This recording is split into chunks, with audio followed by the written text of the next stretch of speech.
Bom dia, meus irmãos, graça e paz. Amém. Neste dia, queria meditar com os irmãos, fazer uma reflexão sobre uma poesia que se encontra na Bíblia, que é o Salmo 139. Poesia do Deus presente, a poesia do Deus Todo-Poderoso, a poesia do conhecimento de Deus. Queria meditar com os irmãos, trazer algumas aplicações neste Salmo. Queria pedir aos irmãos que abrissem no Salmo 139. Nós vamos ler do versículo 1 ao versículo 18. Na maioria das vezes, quando vocês ouviram essa pregação, foram divididas em 4 tópicos, que fala sobre a onipresença de Deus, a onisciência de Deus, a onipotência de Deus e a vida de Davi, que são os últimos versículos, que vai falar sobre a justiça. Só que eu queria usar as mesmas 4 partes, só que reparar o versículo 5 e o versículo 10. Porque não basta a gente apenas conhecer sobre Deus e não ter esse conhecimento na prática. Quando chega a tribulação, o que adianta eu ter o conhecimento de Deus? Então, a 4ª parte que eu separei é o versículo 5 e o versículo 10. Mas antes, meus irmãos, nós devemos entender a importância do conhecimento de Deus. Quarta-feira, o pastor Sandro deu uma breve introdução sobre o que aconteceu na história quando tiraram a teologia do centro. E eu tenho uma preocupação e um medo. Por quê? Eu faço geografia. É uma parte de humanas. A geografia ela é dividida em geografia física e geografia humana. Só que o que elas têm em comum é que não tem nenhuma citação de Deus. E quando tem, eu li semana passada um artigo que o professor mandou, que falava que o dilúvio era um mito. Que falava que Jesus era como Maomé, na mesma categoria. Aqueles que vão entrar ainda na universidade e querem ir para a área de humanas, estejam prontos para ouvir essas coisas, porque estão trocando o conhecimento de Deus. No iluminismo eles fizeram isso, como o pastor Sandro falou quarta-feira. Eles tiraram a teologia e colocaram o homem no centro. Não, nós vamos estudar o homem. Aí Descartes vai falar o homem virtuoso, cheio de virtudes. Só que eu pergunto, qual foi o avanço colocando o homem no centro? O que teve depois do iluminismo? Guerras, fome. Porque tiraram o principal. A teologia, ela sempre será a principal ciência. C.S. Lewis, de um livro que eu li, O Peso da Glória, ele vai dizer assim, ó, a teologia é como um sol. Eu não acredito no sol porque eu estou vendo diretamente o sol, mas porque através do sol eu vejo todas as outras coisas. Eu olho para a teologia, eu não acredito na teologia porque ela é a própria teologia, mas porque através da teologia eu enxergo a filosofia, eu enxergo a psicologia, eu enxergo a sociologia, eu enxergo a física. Por isso que o conhecimento de Deus ele é importante, porque a minha cosmovisão depende disso aqui. O meu conhecimento depende disso aqui. Deus, eu sei que o mundo caiu em Adão. O mundo procura uma redenção. Gente, na faculdade, eles estão procurando uma redenção. Eles procuram uma solução para o problema humano. Só que o método que eles usam é um método que não tem Jesus. E eles procuram uma glorificação, o estado pleno das coisas. Por isso que é muito importante estudo bíblico e EBD. Porque como chegamos em lugares, assim como Paulo chegou no Areópago para defender a sua fé, se nós não tivermos conhecimentos, vamos ser levados por ventos de doutrinas. Porque o discurso é muito bonito. O discurso é muito bonito. Só que eu prefiro ficar com o rígido. Eu prefiro ficar com o verdadeiro do que com as ilusões do mundo. Judas vai usar uma palavra muito interessante. Ele vai dizer que o diabo, ele usa como se fosse uma isca de peixe as falsas doutrinas. É isso que acontece no mundo. Por isso, eu convido os irmãos a refletirem sobre o conhecimento de Deus, sobre quem Deus é. E precisamos entender também que quando conhecemos a Deus, nós conhecemos a nós mesmos. Por isso que a teologia ela deve ser o centro, porque quando eu conheço a Deus, eu conheço a mim mesmo. Vamos ler, meus irmãos, o Salmo 139. Diz assim a palavra de Deus: Senhor, tu me sondas e me conheces. Sabes quanto me sento e quando me levanto. Conheces de longe o meu pensamento. Examinas o meu andar e o meu deitar. Conhece todos os meus caminhos. Antes mesmo que a palavra me chegue à língua, tu, Senhor, já conheces todas. Tu estás ao meu redor e sobre mim colocas a tua mão. Tal conhecimento é maravilhoso demais para mim, elevado demais para que eu possa alcançá-lo. Para onde me ausentarei do teu espírito? Para onde fugirei da tua presença? Se eu subir ao céu, lá tu estás. Se fizer a minha cama nas profundezas, tu estás ali também. Se tomar as asas da alvorada, se habitar nas extremidades do mar, ainda ali a tua mão me guiará, e a tua mão direita me sustentará. Se eu disser, as trevas me encobrirão, e a luz ao meu redor se transformará em escuridão. Até mesmo as trevas não serão escuras para ti, mas a noite brilhará como o dia, pois as trevas e a luz são a mesma coisa para ti. Pois tu formaste o meu interior, tu me teceste no ventre da minha mãe. Eu te louvarei, pois fui formado de modo tão admirável e maravilhoso. Tuas obras são maravilhosas, e eu tenho plena certeza disso.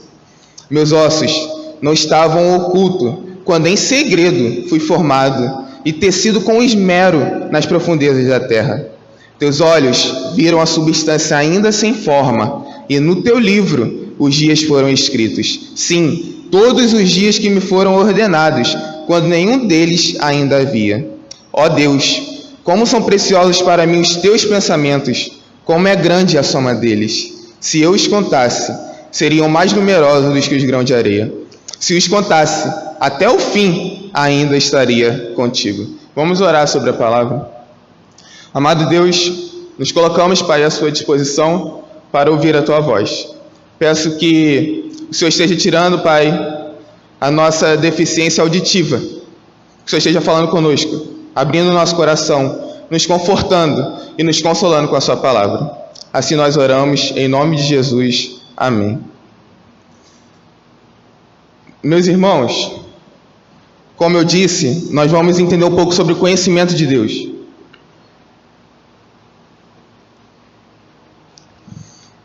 Esse é um salmo pessoal. O pronome possessivo referente a Davi tem cerca de 50 pronomes, que fala me conheces, me sondas. Então mostra que o nosso Deus é um Deus que se relaciona. Da mesma forma que ele é um Deus transcendente, Deus é eterno, Deus é imutável, ele é um Deus imanente que se relaciona com a sua criação.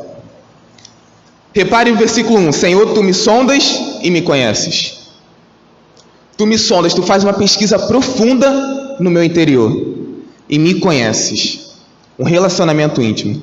É porque hoje em dia o nosso conhecer, o verbo conhecer, vou dar um exemplo. No Facebook, você conhece todas as pessoas? Ah, sim, já vi uma vez ali, outra aqui. Só que não é esse tipo de conhecimento que o salmista está falando. Quando ele fala assim, Senhor, tu me conheces, está dizendo, Senhor, tu andas ao meu lado. Esse conhecimento seria mais ou menos uma forma bem hipotética de o conhecer de um esposo para a esposa.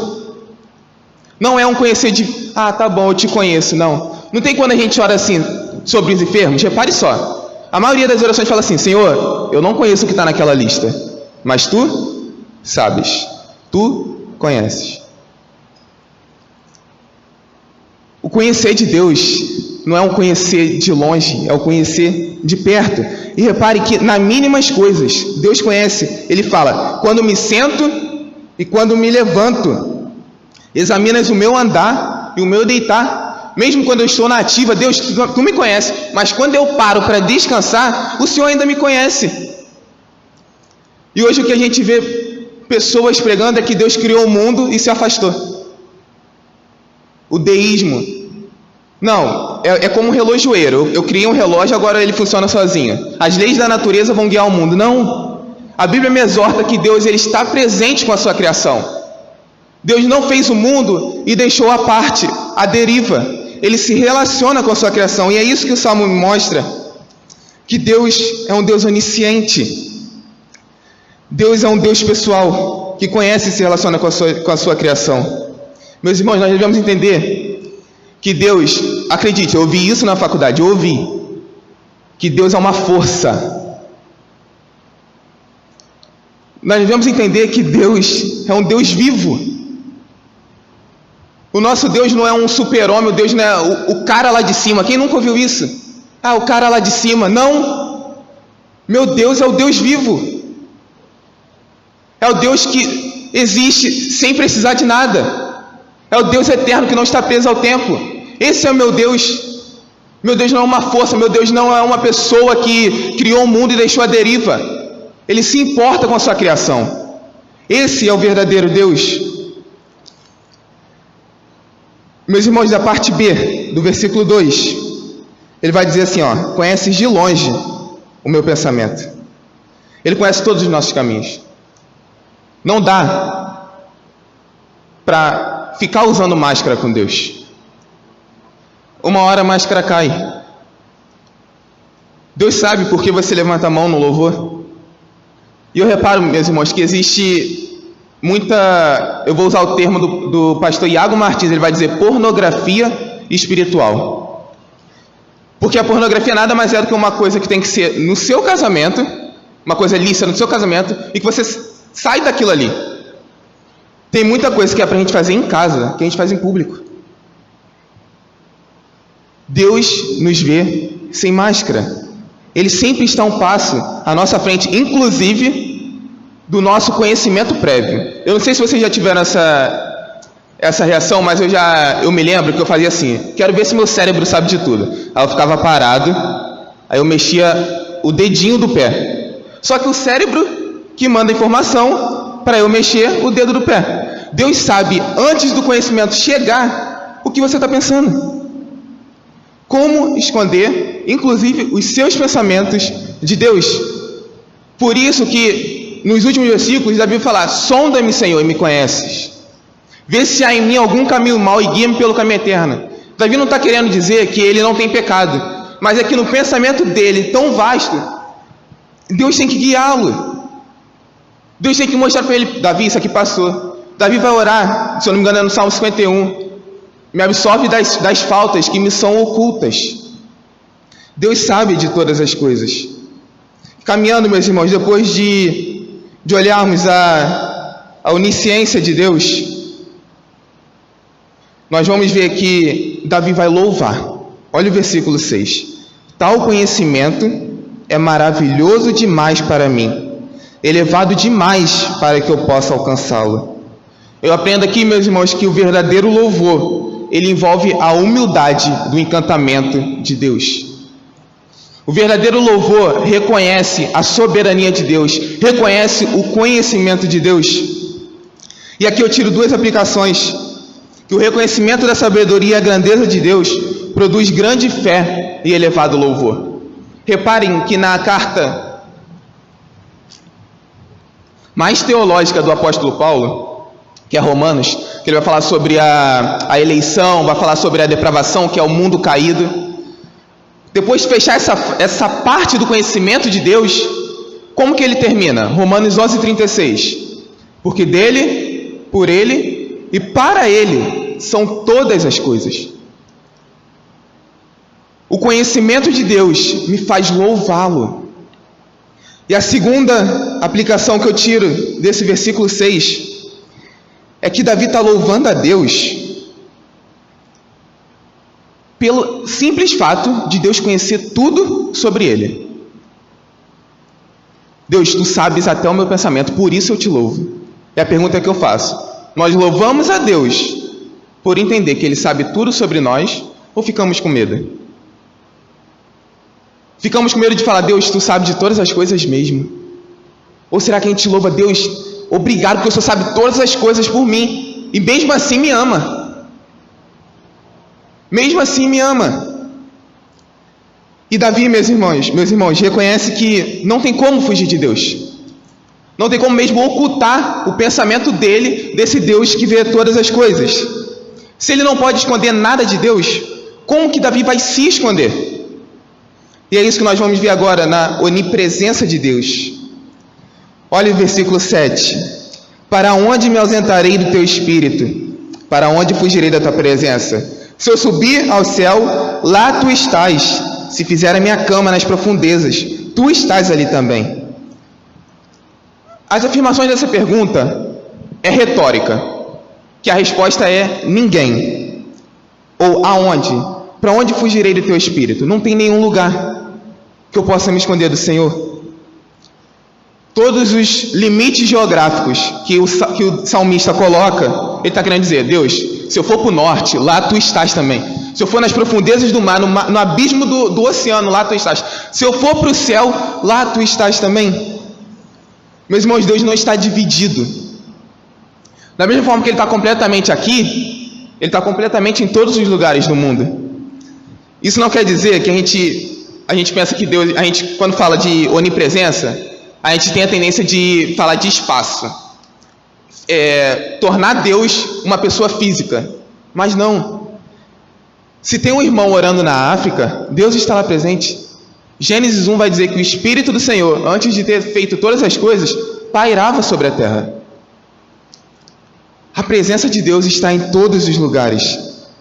Almas necessitadas que oram a Ele por toda parte do mundo estão à sua vista e recebem sua atenção pessoal. O pastor já disse isso outras vezes, que tem gente que acorda 3 horas da madrugada, né, para falar que a fila da oração está menor. Não, da mesma forma que Deus é um Deus pessoal comigo, Ele é com cada um dos irmãos. Martin Lloyd-Jones, ele vai nos exortar sobre esse tema da onipresença de Deus.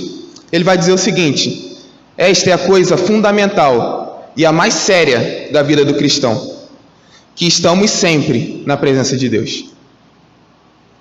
Que estamos sempre na presença de Deus. Na Reforma Protestante, os reformadores, eles tinham um lema, o corandeu, que significa viver intensamente na presença de Deus. E o que a gente vê hoje são pessoas que vivem como se Deus não existisse. Não sei se vocês lembram, ou se vocês já viram isso, em redes sociais tem muito. Aquela frase, Deus está morto. De Nietzsche. Deus, ele falou assim, Deus está morto. Só que as pessoas olham assim, aí vai lá refutar. Não tem como matar Deus. Só que no livro de Nietzsche, ele está dizendo o seguinte: Nietzsche reconheceu que não tem como matar Deus. Deus não tem como matar a sua essência. Ele estava questionando uma Europa religiosa que se dizia cristã, mas não estavam vivendo de acordo com a fé que professavam. E por isso ele fala: vocês estão matando Deus, porque vocês vivem como se Ele não existisse. Por isso que eu afirmo, Deus está morto, porque os cristãos, que são pequenos cristos, estão vivendo como se Ele não existisse. Millard Erickson, em sua Teologia Sistemática, eu li a primeira parte dela, e ele vai dizer o seguinte: a dificuldade atual dos seres humanos não é apenas a ausência de experiência com Deus, mas a experiência da ausência de Deus.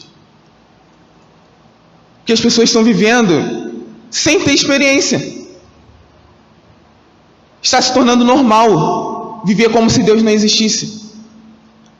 Mas devemos entender, como Martin Lloyd-Jones afirmou, estamos sempre na presença de Deus. Olhamos agora o versículo 9. Ele vai dizer o seguinte: se tomais asas da alvorada, se habitar nas extremidades do mar, ainda ali a tua mão me guiará, e a tua mão direita me sustentará. O que Davi está dizendo sobre essas asas da alvorada, ele está dizendo assim: mesmo se eu ir na velocidade da luz, eu não consigo me esconder do Senhor. Mesmo se eu pegar carona nas asas da alvorada, eu não consigo me esconder do Senhor. Não tem como fugirmos de Deus. Tem uma música, eu me lembro quando eu era mais novo, né, uns 9 anos. Não dá para brincar de esconde-esconde com Deus. Não dá para viver longe do seu amor. Às vezes a gente tem que aprender com coisas simples, sabia? Uma música de criança ensina teologia. Uma música de criança fala da onipresença de Deus. E agora, meus irmãos, antes de entrarmos nesse Deus todo-poderoso que criou Davi, nós vamos ver a relação do versículo 5 e o versículo 10. Aqui ocorre um paralelismo. O que é isso? No hebraico eles usam a mesma coisa, só que de formas diferentes. Eu posso dizer assim, esse banco é de madeira, mas eu posso dizer, esse tronco veio de uma árvore. É a mesma coisa. Então reparemos o versículo 10. Ainda ali a tua mão me guiará, e a tua mão direita me sustentará. A mão de Deus está em todos os lugares. E o exemplo que eu vejo na Bíblia é Daniel. Antes de Daniel aparecer na cova dos leões, Deus não se aparece para ele. Não tem um texto que fala, e Deus estava com Daniel aqui. Sabe quando a mão de Deus vai aparecer? Quando Deus vai aparecer? Fechando a boca dos leões. Eu não preciso ver Deus. Eu só preciso saber que a mão dele está lá no tempo certo. Só que hoje, o evangelho pregado hoje, não tem mais a mão de Deus. Tem a mente humana. Ou a teologia do coach. Não, o que você precisa aqui é alguém amaciando o seu ego para te levantar. Nós precisamos da mão de Deus. Nós precisamos da mão de Deus. Não é uma pessoa que está falando, não, Deus viu muita coisa boa em você só tem que se potencializar, você tem muita coisa boa dentro de você. Não, a Bíblia vai falar que eu sou depravado, e que se eu existo é por causa da graça dele, é porque a minha vida está escondida nele, porque o fundamento, como cantamos, é ele, não sou eu, não é a minha vida, não é a minha mente, não é o meu coração, ele é a minha rocha. Por isso precisamos da mão de Deus sempre presente. E o versículo 5: tu estás ao meu redor, e sobre mim colocas a tua mão. Reparem essa palavra, ao meu redor. Em outras versões vai dizer que Deus me cerca. Isso envolve a ideia do cuidado de Deus. Depois de a gente ver que Deus está em todos os lugares e que Ele sabe tudo sobre nós devemos entender que Deus nos cerca com o seu cuidado. E muitas das vezes esse cuidado envolve os nãos de Deus. Quando Deus diz não. E novamente C.S. Lewis vai dizer que os nãos de Deus é uma das maiores misericórdias de Deus sobre nossas vidas. Porque imagine se Deus fizesse tudo aquilo que pedimos. Onde estaríamos? Aqueles que já criaram seu filho, sabem que foi preciso dizer não. É a mesma coisa com Deus. Deus diz não porque Ele me cerca. Ele cuida de mim. E Deus diz não porque o conhecimento dele é perfeito, como nós vimos. Isaías 55, 8 e 9 vai dizer o seguinte: o Senhor Deus diz, os meus pensamentos não são como os seus pensamentos, e eu não ajo como vocês. Assim como o céu está muito acima da terra, assim os meus pensamentos e as minhas ações estão muito acima dos seus. Tudo está no seu devido lugar, porque Deus sabe de todas as coisas, e o pensamento dele está acima dos nossos pensamentos. E é por isso que Deus diz não. E aqui eu uso uma comparação de um jardineiro. E vamos colocar esse jardineiro como se fosse Deus. O jardineiro sabe onde o solo que uma margarida cresce e onde um girassol cresce. O jardineiro sabe qual é o solo fértil, o solo especializado para cada tipo de flor e planta. Então, meus irmãos, se esse jardineiro é muito sábio, ele sabe em qual terreno as plantas devem ficar. E o terreno não é o mesmo. Cada uma floresce melhor em terrenos diversos. Algumas ficam no sol, reparem, algumas têm que pegar muito sol, outras já não podem pegar muito sol. Outras ficam na sombra, ou umas no solo rico e fértil, outras num terreno árido e estéril. Repare que mesmo em terreno árido ainda há planta e há flor. O cacto é uma prova disso.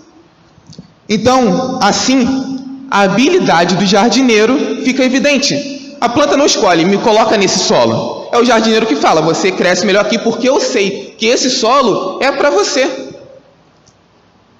Então, visto que a sabedoria infinita designou uma grande parte da minha vida a tristeza e solidão, percebo que não poderia crescer melhor em outro solo. Meus irmãos, não sei qual é o seu solo, mas eu sei de uma coisa, o jardineiro te colocou aí. E o jardineiro sabe por que colocou você nesse solo. Se outro solo, meus irmãos, fosse mais apropriado para o meu crescimento espiritual, o jardineiro celestial já teria me transplantado para lá. Se você está vivendo isso, é porque o jardineiro fiel sabe. Você vai passar por isso. Mas assim como vimos no versículo 10, ainda ali a tua mão estará comigo. E continuando, a última parte desse salmo, vamos ver a onipotência de Deus. O que é a onipotência? Poder único e absoluto do Senhor. Infelizmente, a Igreja Católica atribuiu mais o diabo do que ele é. Colocou o diabo do lado de Deus, uma força entre o bem e o mal. Mas não existe isso. Deus, ele tem um poder único e absoluto. Isso não quer dizer que Deus pode fazer tudo, mas que ele tem poder para fazer tudo.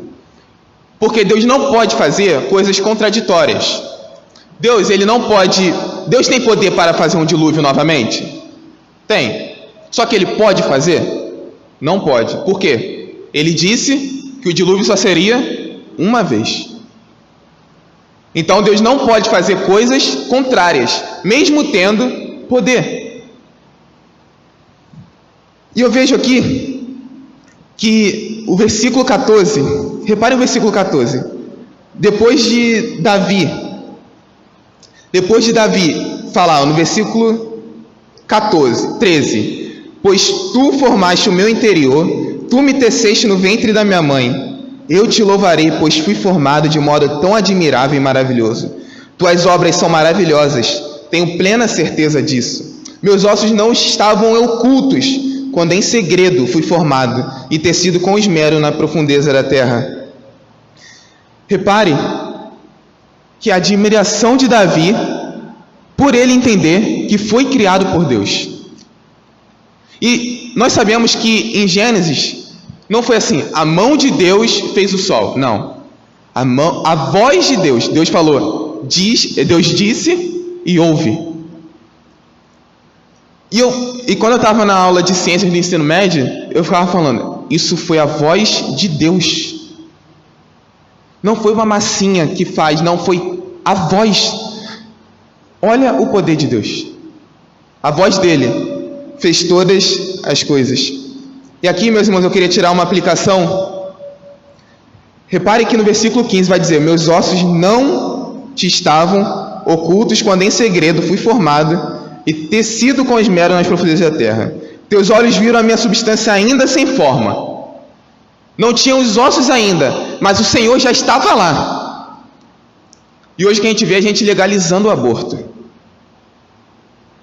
Mas a Bíblia está me mostrando que o relacionamento com Deus se relaciona comigo antes mesmo dos meus ossos serem formados. Existem mais bebês morrendo dentro de uma barriga de minha mãe do que gente em guerra. Imagine se liberar o aborto, o que vai acompanhar? Se eu abro uma porta para um problema, o que vem atrás? Existem cristãos que estão morrendo por defender a vida de uma criança. Na Nigéria, é só pesquisar na Nigéria, cristãos morrendo. Não é necessariamente por professar a fé, mas é por saber que o princípio está sendo violado. Que a vida começa antes dos meus ossos serem formados. Deus se relaciona comigo antes mesmo de eu ter um tronco, uma perna. Deus se relaciona conosco quando ainda estávamos sem forma. E no versículo 14, novamente, eu vejo a admiração de Davi. Repare que a feitura de Deus, Deus fez, Deus criou. E essa palavra quer dizer poesia. Deus não nos criou por criar, mas Ele fez uma poesia. É isso que significa criar, fazer no hebraico. Você é uma poesia de Deus. E como vimos, a inteligência dele está acima da nossa. Ele escreve o que ele quer. Ele que é o autor. A gente não canta uma música, o maior pintor do mundo está pintando a minha história. Mas quando ele pinta com uma cor que você não quer, você reclama. Se você deu o lápis na mão dele, quando entregamos a nossa vida a Jesus, nós dizemos: Deus, não há mais espaço para as minhas decisões. Tem até uma peça que a gente já fez aqui na igreja sobre o banco das decisões.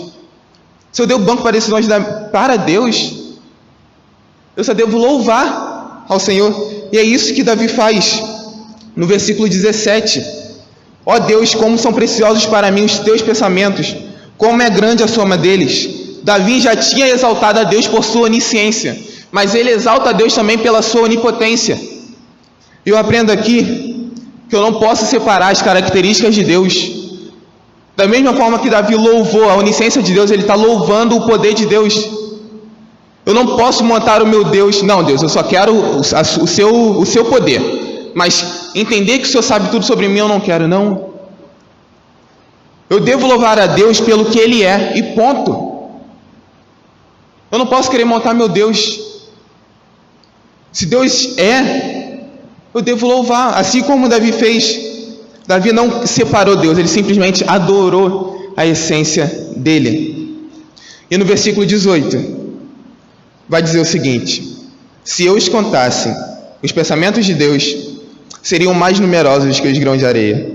Se os contasse até o fim, ainda estaria contigo. Eu não tenho dúvida, meus irmãos, de que o significado dessa palavra é que Davi encontra, quando ele está se despertando do sono, motivos para pensar no conhecimento de Deus. E mesmo quando ele está indo dormir, motivos para pensar no conhecimento de Deus. Davi, a maioria dos salmos que Davi está escrevendo, ele não está em zona de conforto. Ou ele está sendo perseguido por Saul, ou ele estava pós-pecado de Betseba. Mas mesmo assim, ele não se prendia aos problemas. Ele se prendia ao conhecimento de Deus. O que temos feito? Pensando mais nos problemas ou em Deus? Se eu pensar nos pensamentos de Deus, seriam mais numerosos que o grão de areia. Será que eu acordo e vou dormir pensando: poxa, esse problema aqui? Não. Eu devo pensar: Deus, Tu estás comigo. A Tua mão está comigo nessa situação.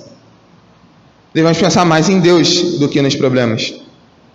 E concluindo, meus irmãos, queria tirar 3 aplicações gerais dessa poesia do Salmo 139.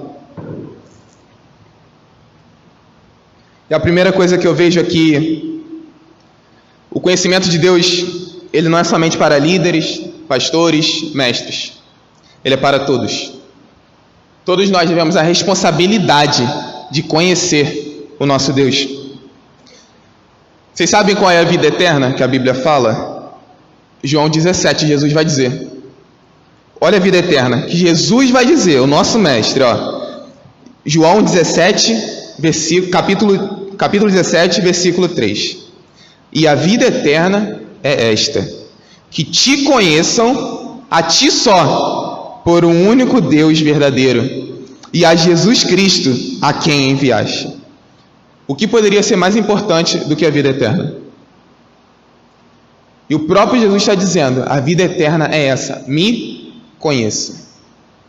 E a segunda aplicação é que precisamos ter em mente as posições bem definidas entre Criador e criatura.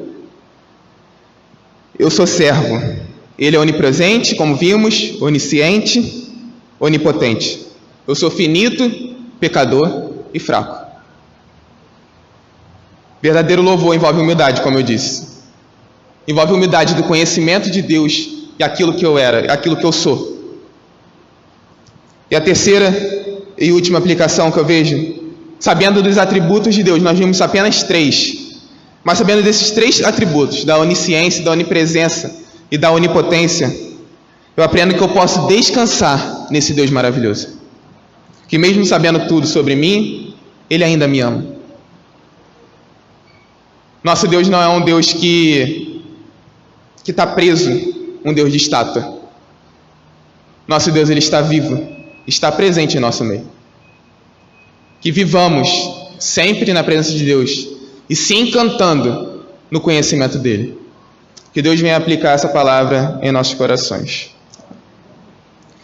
Amado Deus, louvado seja o Senhor pelo Teu conhecimento.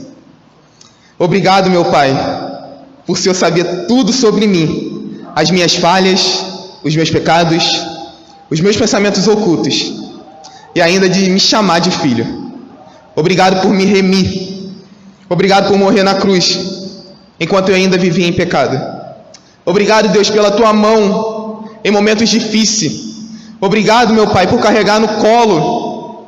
Obrigado, meu Deus, por não nos desamparar. Obrigado, meu Pai, pela Tua companhia.